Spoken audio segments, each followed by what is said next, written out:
வணக்கம் வாங்க இன்னைக்கு அக்ஷய் வீட்டு சமையல்ல எல்லாரும் குழந்தைகளுக்குலாம் முக்கியமா குழந்தைகளுக்குலாம் ரொம்பவே பிடிச்சமான ஒரு லஞ்ச் மெனு ரெசிபி தாங்க. ஒரு ரெஸ்டாரண்ட்ல போயிட்டு குழந்தைங்கலாம் முக்கியமா இத ஆர்டர் பண்ணுவாங்க ஃப்ரைட் ரைஸ். அது இன்னைக்கு வந்து நம்ம பார்க்க போறது எக் ஃப்ரைட் ரைஸ் பார்க்க போறோம். ரொம்ப ஈஸியா ரொம்ப சிம்பிளா செஞ்சிரலாம். ஹோட்டலோடவே ஒரு வீட்ல ரொம்பவே டேஸ்டியா செஞ்சிரலாங்க. ஒரு தடவை செஞ்சு கொடுத்துட்டோம்னா திரும்ப திரும்ப செய்ய சொல்லுவாங்க. அதுக்கு ஒரு சைட் டிஷ் பாத்தீங்கன்னா இதுவும் வந்து ஹோட்டல்ல ரெஸ்டாரண்ட்ல பசங்க ஆர்டர் பண்ணக்கூடியது தான். ஒரு சிக்கன் வச்சு மஞ்சூரியன். முட்டை கோழி. கோழில இருந்து முட்டை வந்துச்சா முட்டையில இருந்து கோழி வந்ததான்ற மாதிரி இன்னைக்கு அதெல்லாம் அதுக்கெல்லாம் போக வேணாம். முட்டையும் கோழியும் வச்சுட்டு ஒரு லஞ்ச் மெனு தான் ரொம்பவே சூப்பராக இருக்கும். சிக்கன் மஞ்சூரியனும் எக் ஃப்ரைட் ரைஸும் எப்படி செய்யறதுன்னு பார்க்கலாம் வாங்க வீடியோக்குள்ளே போயிட்டு. இப்போ அவர் கேட்ட மாதிரியே வந்து நான் வந்து சிக்கன் செஞ்சு கொடுத்துட்டேங்க. இப்போ டேஸ்ட் பார்த்து சொல்லுங்க. சிக்கன் செஞ்சு கொடுத்ததுனால கைக்கு 2 பவுன் வளையல். உண்மையாக சொல்ல ரொம்ப ஹோட்டல் ஸ்டைலில் இந்த மஞ்சூரியன் பார்த்திங்கன்னா செமத்தியாக இருக்குது. நம்ம போய் ஹோட்டலில் போயிட்டு இதில் 500 கொடுத்து 400 கொடுத்து ஒரு பிளேட் வாங்கி சாப்பிட்றதுக்கு வீட்டில் வந்து செஞ்சு இந்தமாரி சாப்பிட்றது ரொம்ப ஒர்த்து. ஸோ ஆனந்தி சிக்கன் செய்ன்னு சொன்னதான் உடனே செஞ்சு கொடுத்துட்டாங்க. சாதி மல்லி பூச்சரமே சங்கத்தமிழ் பாச்சரமே. முதல்ல ஃப்ரைட் ரைஸ்க்கு அரிசி ஊற வச்சிடலாங்க. பாஸ்மதி அரிசி. அரிசி வந்து அளவு கிடையாது, நம்மளுடைய விருப்பம். நமக்கு எவ்வளோ தேவைக்கோ அதை எடுத்துக்கலாம். இப்போ நான் இந்த அளவுக்கு ஒரு கிளாஸ் அளவுக்கு பாஸ்மதி அரிசி எடுத்துக்கிறேன். இன்றைக்கி நான் எடுத்துக்கிறது வந்து பார்த்திங்கன்னா தூபர் அரிசி இந்தியா கேட்டில் எடுத்துருக்கேன். இப்போ இதை நல்லா ஒரு கழுவிட்டு இதை நம்ம ஒரு அரை மணி நேரம் போல் நம்ம ஊற வச்சிடலாம். இப்போ சிக்கன் மஞ்சூரியனுக்கு பார்த்திங்கன்னா சிக்கன் வந்துட்டு போன்லெஸ் சிக்கன் தான் இன்றைக்கி நான் எடுத்திருக்கேன். ஒரு 3/4 கிலோ அளவுக்கு எடுத்து கழுவி எடுத்து வச்சுருக்கேன். இப்போ இதில் நம்ம மசாலாலாம் சேர்த்துடலாம். ஏன்னா இதுவும் நமக்கு வந்து ஒரு அரை மணி நேரத்துக்கு நம்ம ஊறணும். அதனால் நல்லா 1 ஸ்பூன் அளவுக்கு உப்பு சேர்த்துடலாங்க. 1/4 ஸ்பூன் அளவுக்கு மஞ்சத்தூள், வெறுமிளகாத்தூள் வந்து இந்த ஸ்பூனால் ஒரு 3 ஸ்பூன் அளவுக்கு போட்டுக்கிறேன். மிளகுத்தூள் அது வந்து ஒரு அரை ஸ்பூனுங்க. அதுக்கப்புறம் ஜீரகத்தை வெறும் வானலில் கடாயில் வறுத்துட்டு அப்படியே மிக்சியில் போட்டு பொடி பண்ணது ஒரு அரை ஸ்பூன் போட்டுக்கலாம். இஞ்சி பூண்டு விழுது 1 டேபிள் ஸ்பூன் அளவுக்கு போட்டுக்கலாங்க. மஞ்சூரியன்றதுனால சோயா சாஸ் ஒரு அரை ஸ்பூன் அளவுக்கு சேர்த்துக்கலாங்க. இது கூடவே ஒரு அரை மூடி லெமன் ஜூஸ் சேர்த்துட்டு ஃபஸ்ட்டு இதை கலந்து வச்சிடலாம். இந்த மசாலாலாம் நமக்கு வந்து கொஞ்சம் சிக்கனில் ஊறணும். அதுக்காக வெறும் ஃபஸ்ட்டு மசாலா போட்டு கலந்து வச்சிடலாம். இப்போ வந்து அரிசி ஊற வச்சு நம்ம பார்த்திங்கன்னா ஒரு அரை மணி நேரம் போல் ஆயிடுச்சு. அதுக்கு முன்னாடியே பார்த்திங்கன்னா இப்போ ஃப்ரைட் ரைஸ்க்கு காயெல்லாம் கட் பண்ணி எடுத்து வச்சுட்டேன். வெங்காயம், கேரட், குடமிளகா எல்லாம் கட் பண்ணி எடுத்து வச்சாச்சுங்க. இப்போ தண்ணியும் ஸ்டவ்வில் பார்த்திங்கன்னா தண்ணி போட்டிருக்கேன் ஒரு பாத்திரத்தில். இப்போ ஃப்ரைட் ரைஸ்க்கு நம்ம பாஸ்மதி அரிசியை வேக வைக்கிறதுக்காக தண்ணி போட்டு வச்சுருக்கேங்க. வாங்க இப்போ தண்ணி கொதி வரப்போதுங்க. இப்போ நம்ம கொஞ்சமாக ஒரு அரை ஸ்பூன் அளவுக்கு உப்பு சேர்த்துடலாம் தண்ணியில். அந்த மாதிரி எண்ணெய் கொஞ்சம் சேர்த்துடலாங்க. எண்ணெய் பார்த்திங்கன்னா ஃப்ரைட் ரைஸ்க்கெலாம் எந்த ஃப்ளேவரும் இல்லாமல் நார்மல் சன்ஃப்ளவர் ஆயில் இதை மாதிரி சேர்த்துக்கலாம். அது 1 ஸ்பூன் அளவுக்கு சேர்த்துக்கலாம். அரிசி வந்து ஒன்றுக்கு ஒன்று ஒட்டிக்காமல் இருக்கும் சாதம் வேகும்போது. அதுக்காக தான் நம்ம எண்ணெய் சேர்க்குறோம். இப்போ நம்ம ஊற வச்சுருக்கிற அரிசி எடுத்துடலாம். இப்போ தண்ணி நமக்கு கொதி வந்துட்டுருக்கு. நம்ம அரிசியை சேர்த்துடலாம். அரிசியை சேர்த்துட்டேங்க. அரிசி சேர்த்துட்டு ஒரு மீடியம் ஃப்ளேம் நல்லா மீடியம்க்கு ஹை ஃப்ளேம்லேயே கூட நமக்கு நல்லா வேகலாம். சும்மா லேசாக மெழுக்காக தான் அப்படியே கலந்து விட்டுருக்கேன். இப்போ அரிசி வேகிறதுக்குள்ளே ஒரு பவுலில் முட்டை உடச்சி ஊற்றிக்கலாங்க. எக் ஃப்ரைட் ரைஸுக்கு நான் எடுத்துருக்கிறது இன்றைக்கி வந்து 4 முட்டை எடுத்திருக்கேன். இப்போ நம்ம சாதம் அரிசி வேக போட்டு ஒரு 5 நிமிஷம் 6 நிமிஷம் போல் ஆயிடுச்சுங்க. சாதம் வந்து நமக்கு முழுசாக வேகக்கூடாது. ஒரு 80% அளவுக்கு ஒரு 3/4 வெந்தால் போதும். அப்போ தான் நமக்கு ஃப்ரைட் ரைஸ்க்கு சாதம் பொலன்னு இருக்கும். இப்போ ஸ்டவ் ஆஃப் பண்ணிடுறேன். இங்கே பார்த்திங்கன்னா ஒரு வடிகட்டி எடுத்து வச்சுருக்கேன். இப்போ இதில் நம்ம இதை வடிகட்டிடலாம்.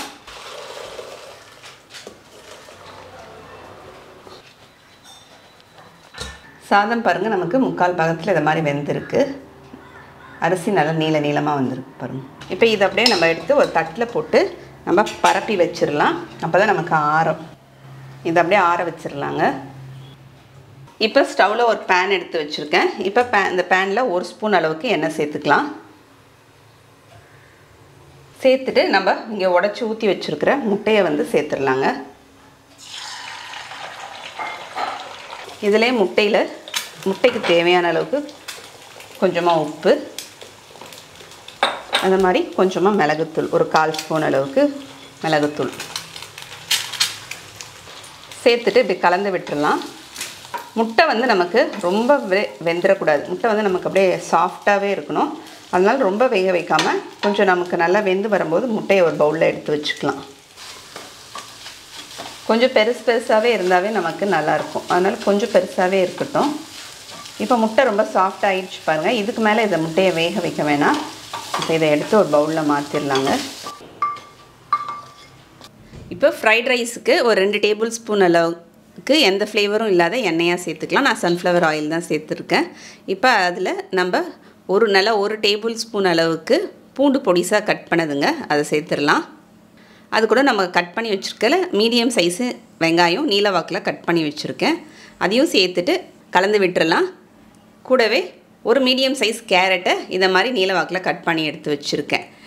ஃப்ளேம் பார்த்திங்கன்னா ஃப்ரைட் ரைஸுக்கு ஒரு மீடியமுக்கும் ஹைக்கும் நல்லா ஃப்ளேம் வச்சுங்க. எதுவுமே இதில் காய்கறி ரொம்ப நேரம் வதக்கணும்னு நமக்கு அவசியம் இல்லை. ஒரு பொருளை அடுத்தடுத்து நம்ம சேர்த்துக்கணும். ஒரு கலந்து விட்டுட்டு நமக்கு ஹார்டாக இருக்குன்றதுனால கேரட் வந்து இப்போ நான் வெண்ணெய் சேர்த்துருக்கேன். அதுக்கப்புறம் குடமிளகா.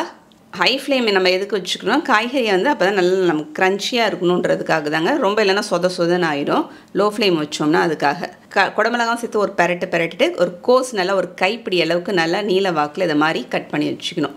நல்லா கழுவிட்டு தான் எடுத்து வச்சுருக்கேன். இதெல்லாம் இந்த மாதிரி ஃப்ரைட் ரைஸ்க்கு இதை மாதிரி நீல வாக்கில் நல்லா காய்கறி கட் பண்ணியிருந்தால் பார்க்குறதுக்கும் நல்லாயிருக்கும். அப்போ தான் ஃப்ரைட் ரைஸ் மாதிரி நம்மளும் ஒரு ஃபீல் பண்ணுவாங்க பிள்ளைங்களும். இப்போ வெங்காயத்தாளில் அந்த கீழே பல்பு மாதிரி இருக்கும் இல்லைங்களா, சின்னதாக வெங்காயம், அதில் கொஞ்சமாக சேர்த்து அப்படியே கையால் நசுக்கி விட்ட மாதிரி சேர்த்துக்கலாம். அது சேர்க்கும்போது ஃப்ளேவர் ரொம்பவே நல்லாயிருக்கும். அப்புறம் இது ஆப்ஷனல் தான், சர்க்கரை ஒரு 1/2 ஸ்பூன் சேர்த்துருக்கேன். காய்கறியோடைய கலர் மாறாமல் இருக்கிறதுக்காக 1/2 ஸ்பூன் சர்க்கரைங்க. உங்களுக்கு வேணான்னா ஸ்கிப் பண்ணிக்கிங்க. சேர்த்துட்டு நல்லா ஒரு கலந்து விட்டு ஒரு நிமிஷம் 2 நிமிஷத்தில் இந்த காய்கறி நல்லா வதங்கிடும். இப்போ ஒரு 2 நிமிஷம் போல் ஆயிடுச்சு. நல்லா மீடியம் ஃப்ளேம்லேயும் ஹை ஃப்ளேம்லேயும் வதக்கி இப்போ நம்ம வேக வச்சு தட்டில் நல்லா ஆற வச்சுருக்கிற சாதத்தை சேர்த்துக்கலாங்க. சாதம் பாருங்கள் எந்த அளவுக்கு நல்லா உதிரியாக இருக்குன்ட்டு. இந்த அளவுக்கு இந்த பாஸ்மதி அரிசி உதிரியாக இருக்கணும், அப்போ தான் நல்லாயிருக்கும். இப்போ மிளகுத்தூள் சேர்த்துக்கலாம். ஒரு ஸ்பூன்லேருந்து 1.5 ஸ்பூன் அளவுக்கு சின்ன ஸ்பூனால் மிளகுத்தூள் சேர்த்துக்கலாங்க. 1/2 ஸ்பூன் அளவுக்கு நம்ம உப்பு சேர்த்துக்கலாங்க. நம்ம ஏற்கனவே சாதத்துலேயும் உப்பு சேர்த்துருக்குறோம் சாதம் வேக வைக்கும்போது. இப்போ காய்கறி இருக்குது, உப்பு ஏற்கனவே முட்டையிலையும் உப்பு சேர்த்துருக்கோம், அதெல்லாம் பார்த்து சேர்த்துக்குங்க. இப்போ சோயா சாஸ் வந்து 1 டேபிள் ஸ்பூன் அளவுக்கு சோயா சாஸ் நல்லா இந்த பெரிய ஸ்பூனால் சேர்த்துட்டு நல்லா ஒரு மீடியம் ஹை ஃப்ளேமுக்கு வச்சுட்டு ஒரு கலந்துவிட்டு கூடவே இதில் இந்த முட்டையை நம்ம பொரிச்சு வச்சுருக்கிற இந்த முட்டையும் சேர்த்துடலாம்.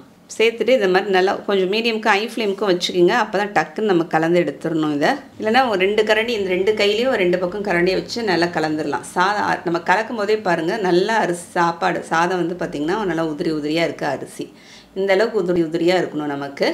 இப்போ எனக்கு வந்து கலர் வந்து கொஞ்சம் கம்மியாக தெரியுறதுன்றதுனால நான் கொஞ்சமாக பசங்களும் டேஸ்ட் பார்த்துட்டு இன்னும் கொஞ்சம் மிளகுத்தூளும் சோயா சாஸும் சேர்க்கலாம் நாங்கள். அதனால் இன்னும் கொஞ்சம் மிளகுத்தூள் சோயா சாஸும் சேர்த்துருக்கேன். கூடவே மேலே வந்து நமக்கு க்ரீன் போர்ஷனான அந்த வெங்காயத்தாள் சேர்த்துடலாம். சேர்த்துட்டா இப்போ நமக்கு சூப்பரான எக் ஃப்ரைட் ரைஸ் ரெடி ஆகிடுச்சு. டேஸ்ட் வந்து நல்லா சூப்பராக இருக்கும். நம்ம அரிசியை நல்லா கரெக்டாக பதமாக வேக வச்சிட்டோம்னா நமக்கு ஃப்ரைட் ரைஸ் ரொம்ப ஈஸியாக முடிச்சிடலாம். இப்போ சிக்கனை ஊற வச்சு 1/2 மணி நேரத்துக்கு மேலேயே ஆயிடுச்சுங்க. இப்போ இதில் நம்ம நல்லா இந்த மாதிரி நல்லா பெரிய டேபிள் ஸ்பூன் நான் எடுத்துக்கிற அளவு சிக்கனுக்கு சொல்கிறேன் கார்ன்ஃப்ளவர் மாவு, அந்த மாதிரி நல்லா ஒரு பெரிய டேபிள் ஸ்பூன் அளவுக்கு மைதா மாவுங்க. அதுக்குள்ளவே இங்கே வந்து பார்த்திங்கன்னா கடாயில் எண்ணெய் ஊற்றி வச்சுருக்கேன் இதை பொரிக்கிறதுக்கு. மாவு சேர்த்து திரும்பி நம்ம கலந்துக்கலாம். முதல்ல நமக்கு காரெல்லாம் உப்பு போட்டு மட்டும் பிசைஞ்சு வச்சுக்கலாம். நம்ம இப்போ பொரிக்க போகும்போது மட்டும் மாவு போட்டுக்கலாம். பெசரும்போது கொஞ்சம் மாவு கம்மியாக இருந்த மாதிரி இருந்துச்சு, திரும்பி கொஞ்சமாக போட்டுட்டேன். இதில் கொஞ்சம் மைதாவில் கொஞ்சமும் கார்ன்ஃப்ளவரில் கொஞ்சமும். இப்போ எண்ணெய் காஞ்சிச்சுங்க.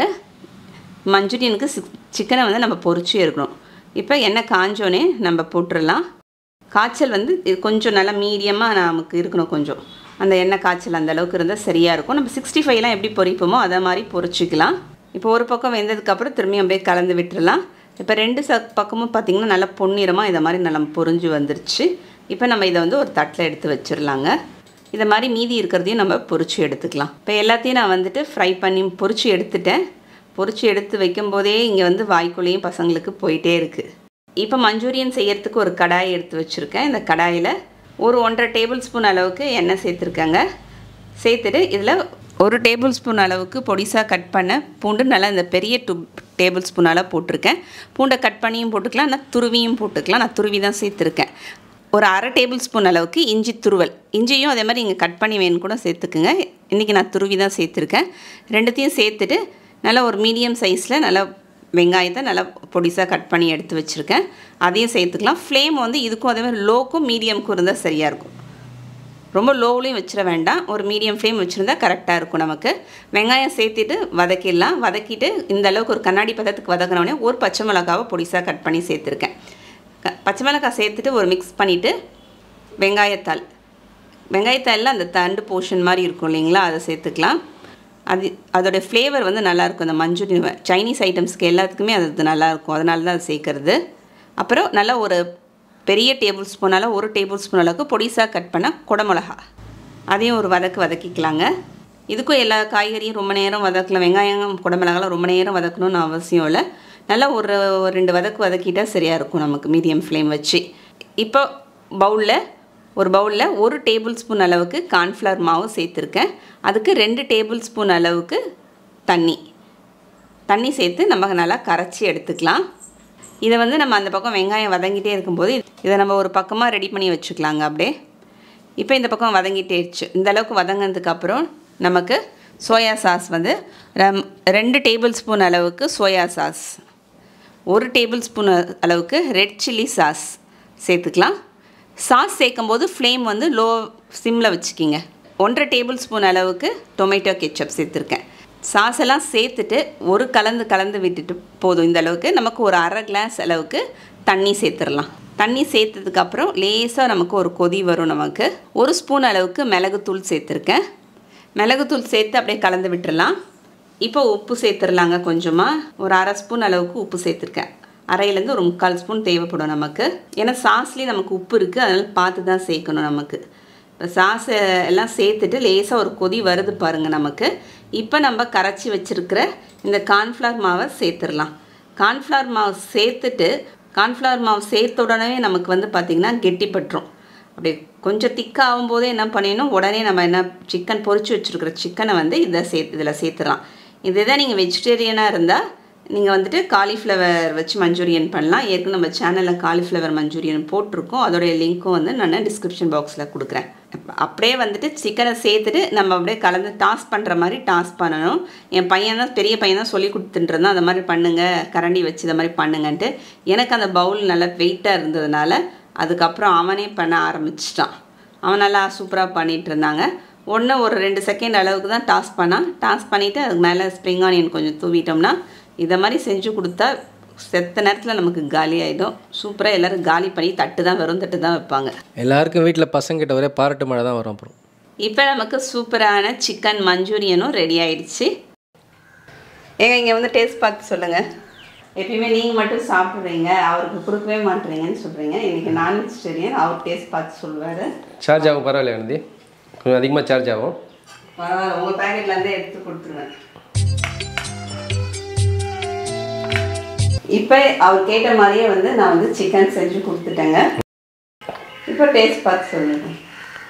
சிக்கன் செஞ்சு கொடுத்ததுனால கைக்கு 2 பவுன் வளையல். செலவு ஒன்றும் வரல, பேச்சே வரலையா?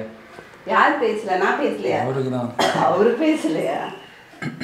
எக் ஃப்ரைட் ரைஸ் நல்லா பொலப்புலன்னு வந்திருக்கு ஆனந்தி. சாப்பிட்டு டேஸ்ட் சொல்லுங்கள். எக் ஃப்ரைட் ரைஸ் நல்லா பொலப்புலன்னு வந்திருக்கு. பொலப்புலன்னு வந்திருக்குன்னு எனக்கு தெரியும். ஆனால் வந்துட்டு காரம் மட்டும் கொஞ்சம் கம்மியாக இருந்ததுன்னு பசங்க டேஸ்ட் பார்த்துட்டு சொன்னாங்க. நீங்கள் வேணால் மிளகுத்தூள் கொஞ்சம் போட்டுக்குங்க, ஏன்னா கொஞ்சம் டேஸ்ட்டு உப்பு காரம் கம்மியாக இருக்குதுன்னு சொன்னாங்க அவங்க. உங்களுக்கு அது மஞ்சூரியனோட சேர்த்து சாப்பிடும்போது எப்படி இருக்குன்னு சொல்லுங்கள். பெப்பர்லாம் கரெக்டாக இருக்குது, காரம் கரெக்டாக இருக்குது. எக் ஃப்ரைட் ரைஸோட காரம் கரெக்டாக இருக்குது, நல்லா பொலப்புலன்னு இருக்குது. மஞ்சூரியன் பார்த்துடலாம். இப்போ மஞ்சூரியன் டேஸ்ட் சொல்லணும் ஒரு பிளேட் சாப்பிட்டா தான் சொல்ல முடியும், உடனே எப்படி சொல்ல முடியும்? மக்கள் பொறுமையாக வந்து ஒரு பிளேட் சாப்பிட்டு வரட்டும். மஞ்சூரியன் பார்த்தீங்கன்னா அந்த டேஸ்ட்டு, காரம், லைட்டாக அந்த என்ன சொல்லுவாங்க கிளாஸி ஃபினிஷு எல்லாம் பார்த்தீங்கன்னா இதுக்கு மேலே லெமன் ஜூஸ் ஊற்றி சாப்பிடுவாங்க மஞ்சூரியன் இல்லையா? சாப்பிட மாட்டாங்கல்ல? இல்லை இதுதான் டேஸ்ட். 65 தான் இது லெமன் ஜூஸ் ஊற்றுவாங்க. உண்மையில சொல்கிறேன், ரொம்ப ஹோட்டல் ஸ்டைலில் இந்த மஞ்சூரியன் பார்த்திங்கன்னா செமத்தியாக இருக்குது. நம்ம போய் ஹோட்டலில் போயிட்டு இதில் 500 கொடுத்து 400 கொடுத்து ஒரு பிளேட் வாங்கி சாப்பிட்றதுக்கு வீட்டில் வந்து செஞ்சு இந்தமாரி சாப்பிட்றது ரொம்ப ஒர்த்து. ஸோ ஆனந்தி சிக்கன் செய்ன்னு சொன்னதான் உடனே செஞ்சு கொடுத்துட்டாங்க. நல்லாயிருக்கும் மஞ்சூரியன் பார்த்திங்கன்னா ரியலி செம டேஸ்ட்டாக இருந்தது. நீங்களும் இந்த மாதிரி செஞ்சு பாருங்கள். செஞ்சு பார்த்துட்டு எப்படின்னு கமெண்ட்டில் சொல்லுங்கள். அடுத்த வீடியோவில் பார்க்கலாம். தேங்க்யூ.